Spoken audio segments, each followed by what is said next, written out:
ವಿಶಾಲವಾದ ಸಾಮ್ರಾಜ್ಯ. ಈ ಸಾಮ್ರಾಜ್ಯದಲ್ಲಿ ದಶರಥನು ಒಬ್ಬ ಧೀರ ಮಹಾರಾಜ.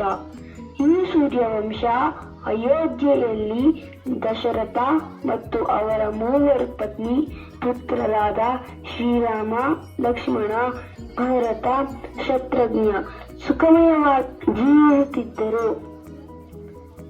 ಈಗ ಮುಂದೇನಾಯಿತು ಎಂದು ಪರದೆ ಮೇಲೆ ದೃಶ್ಯವನ್ನು ನೀವೀಗ ನೋಡಲಿದ್ದೀರಿ.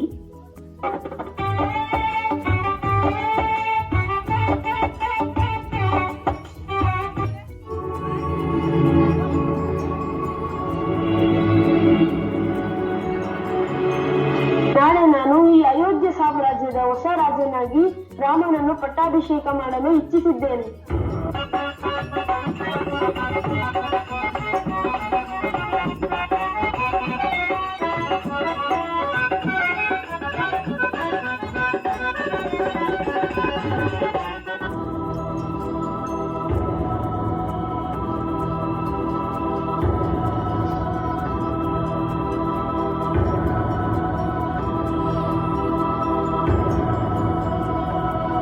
ಪ್ರಭುಗಳೇ, ನೀವು ನನಗೆ 2 ಪ್ರಮಾಣವನ್ನು ನೀಡಿದ್ದೀರಿ. ನಿಮಗೆ ಅದು ನೆನಪಿದೆಯೇ? ಹೌದು ದೇವಿ, ನನಗೆ ನೆನಪಿದೆ. ಏನು ನಿನ್ನ ಬೇಡಿಕೆ ಹೇಳು. ಪ್ರಭುಗಳೇ, ಮೊದಲನೆಯದು ನನ್ನ ಪುತ್ರ ಭರತನಿಗೆ ಪಟ್ಟಾಭಿಷೇಕ ಮಾಡಿ. ಹಾಗೂ ಇನ್ನೊಂದು ಬೇಡಿಕೆ, ರಾಮನು 14 ವರ್ಷ ವನವಾಸ ಹೋಗಬೇಕು.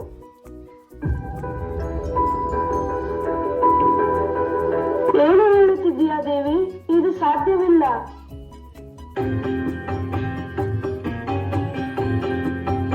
ಆಯ್ತು ಪಿತಾಶ್ರೀ, ನಾನು ಕಾಡಿಗೆ ಹೋಗುತ್ತೇನೆ.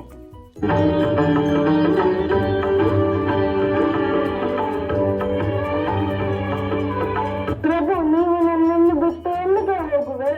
ನಿಮ್ಮನ್ನು ಬಿಟ್ಟು ನಾನು ಹೇಗೆ ಬದುಕಲಿ? ನೀವು ಎಲ್ಲಿರುವರೆ ನಾನು ಅಲ್ಲೇ ಇರುವೆ.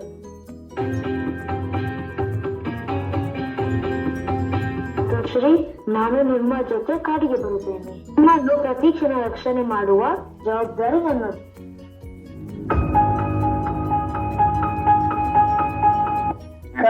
ರಾಮ, ಲಕ್ಷ್ಮಣ, ಸೀತೆ ಕಾಡಿಗೆ ಹೊರಡುತ್ತಾರೆ. ಅಲ್ಲಿ ಅವರು ತಮ್ಮ ಜೀವನ ಪ್ರಾರಂಭಿಸುತ್ತಾರೆ. ಅಲ್ಲಿ ಒಂದು ದಿನ ಸೀತಾಮಾತೆ ಒಂದು ಮಾಯಾ ಜಿಂಕೆಯನ್ನು ಕಾಣುತ್ತಾರೆ.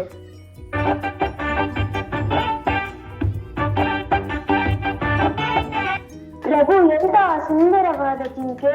ಅದರ ಬಣ್ಣ ಎಷ್ಟು ಮನಮೋಹಕವಾಗಿದೆ. ಅದರ ಕಣ್ಣುಗಳಲ್ಲಿ ಎಂತಹ ಹೊಳಪು ಇದೆ. ನೀವು ನನಗಾಗಿ ಆ ಜಿಂಕೆಯನ್ನು ತರುವಿರಾ? ಆಯ್ತು ಸೀತೆ, ನಿನಗಾಗಿ ನಾನು ಆ ಜಿಂಕೆಯನ್ನು ತರುತ್ತೇನೆ.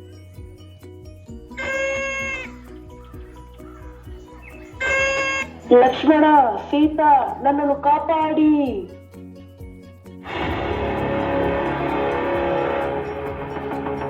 ಲಕ್ಷ್ಮಣ, ಪ್ರಭುಗಳು ಅಪಾಯದಲ್ಲಿದ್ದಾರೆ. ನೀವು ಹೋಗಿ ಅವರನ್ನು ರಕ್ಷಿಸಿ. ಆಗದ್ದು ಸೀತಾಮಾತೆ, ರಾಮನಿಗೆ ಯಾವ ಅಪಾಯವೂ ಆಗದ್ದು. ನಿಮ್ಮನ್ನು ಒಬ್ಬರನ್ನು ಬಿಟ್ಟು ನಾನು ಎಲ್ಲಿಯೂ ಹೋಗುವುದಿಲ್ಲ. ಲಕ್ಷ್ಮಣ, ನೀನು ಹೋಗಲೇಬೇಕು. ಪ್ರಭುಗಳನ್ನು ನಿರ್ರಕ್ಷಿಸಬೇಕು. ಇದು ನನ್ನ ಆಜ್ಞೆ. ಆಯಿತು ಮಾತೆ, ನಾನು ಹೊರಡುತ್ತೇನೆ. ಆದರೆ ನಾನು ಒಂದು ರೇಖೆ ನಿಮ್ಮ ಸುತ್ತ ಹಾಕುವೆ. ನೀವು ಯಾವುದೇ ಕಾರಣಕ್ಕೂ ರೇಖೆ ಬಿಟ್ಟು ಹೊರಗೆ ಬರಬಾರದು.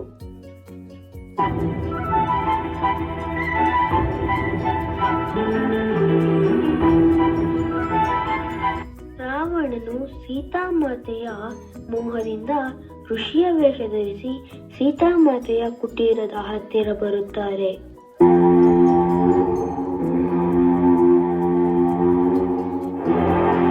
ಭವತಿ ಭಿಕ್ಷಾಂ ದೇಹಿ, ಭವತಿ ಭಿಕ್ಷಾಂ ದೇಹಿ. ಋಷಿಮುನಿಗಳೇ, ಈ ಫಲಗಳನ್ನು ಸ್ವೀಕರಿಸಿ. ದೇವಿ, ಏನಿದು ಅನಾಚಾರ? ನೀನು ನನಗೆ ಅವಮಾನಿಸುತ್ತಿದ್ದೀಯಾ? ನೀನು ರೇಖೆಯ ಒಳಗೆ ಇದ್ದು ನನಗೆ ಭಿಕ್ಷೆ ನೀಡುತ್ತಿದ್ದೀಯಾ? ನೀನು ರೇಖೆಯ ಹೊರಗೆ ಬಂದು ನನಗೆ ಭಿಕ್ಷೆ ಕೊಟ್ಟರೆ ನಾನು ಸ್ವೀಕರಿಸುತ್ತೇನೆ.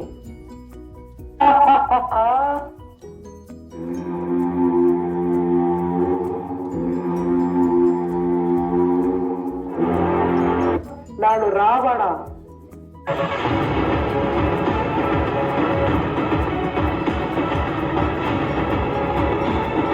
ಈಗ ರಾಮ ಮತ್ತು ಲಕ್ಷ್ಮಣ ಕುಟೀರಕ್ಕೆ ಬರುತ್ತಾರೆ.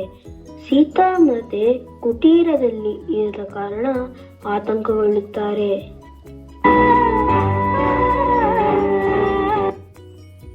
ಏನಾಯ್ತು ಲಕ್ಷ್ಮಣ? ಸೀತಾದೇವಿ ಎಲ್ಲಿರುವಳು? ಕುಟೀರದಲ್ಲಿ ಕಾಣುತ್ತಿಲ್ಲ. ದೇವಿ ದೇವಿ ಎಲ್ಲಿರುವೆ? ಅರೆ, ಇಲ್ಲಿ ನೋಡಿ, ಎಲ್ಲ ಫಲಗಳು ಚೆಲ್ಲಪಿಲ್ಲಿಯಾಗಿದೆ. ಇಲ್ಲಿ ಏನೋ ಅನಾಚಾರ ನಡೆದಿದೆ. ಅಯ್ಯೋ, ನನ್ನ ಸೀತೆಗೆ ಏನಾಯಿತು? ನನಗೆ ಅನಿಸುತ್ತಿದೆ ಸೀತೆ ಮಾತೆಗೆ ಏನೋ ಅಪಾಯ ಉಂಟಾಗಿದೆ.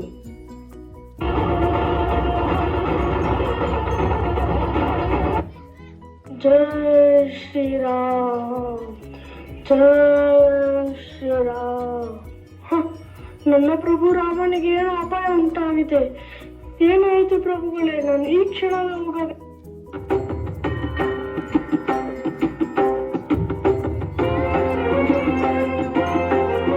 ಶ್ರೀರಾಮನಿಗೆ ಏನಾಯಿತು ಲಕ್ಷ್ಮಣ? ನಮ್ಮ ಮಾತೆ ಕಾಣೆಯಾಗಿದ್ದಾರೆ.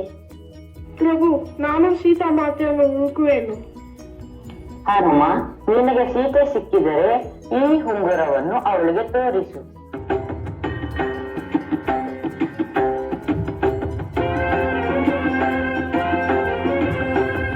ಯಾರು ನೀನು?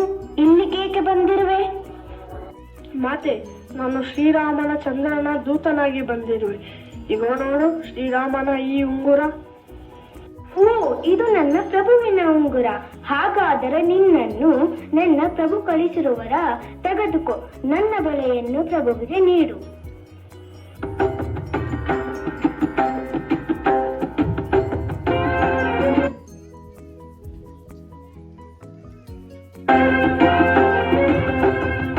ಪ್ರಭು, ಇದು ಸೀತಾ ಮಾತೆಯ ಬಳೆಗಳು. ಅವರು ಲಂಕೆಯಲ್ಲಿರುವರು. ಆ ಲಂಕಾಧಿಪತಿಯಾದ ರಾವಣನನ್ನು ಅವರನ್ನು ಅಪಹರಿಸಿರುವನು. ಓ, ರಾವಣ ಅಪಹರಿಸಿರುವನೇ? ನಾವು ನಮ್ಮ ಸೀತಾ ಮಾತೆಯನ್ನು ರಾವಣನಿಂದ ಕಾಪಾಡುತ್ತೇವೆ. ಆಯಿತು, ನಾವೆಲ್ಲರೂ ಹೋಗಿ ಸೀತೆಯನ್ನು ಕರೆದುಕೊಂಡು ಬರೋಣ, ಬನ್ನಿ.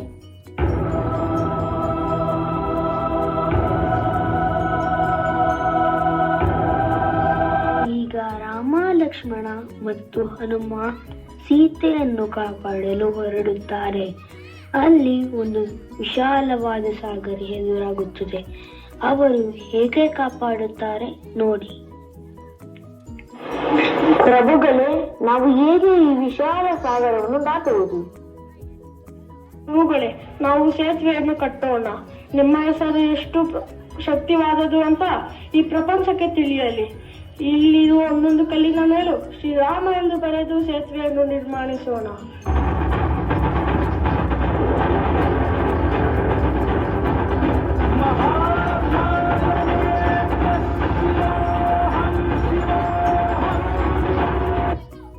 जय हनुमान ज्ञान गुण सागर जय कपीश तिहु लोक उजागर राम दूतातुलित बल राम अंजनी पुत्र पवन सुत नाम महावीर विक्रम बजरंगी कुमति निवार सुमति के संगी कंचन वरण विराज सुबेसा कानन कुंडल किंचित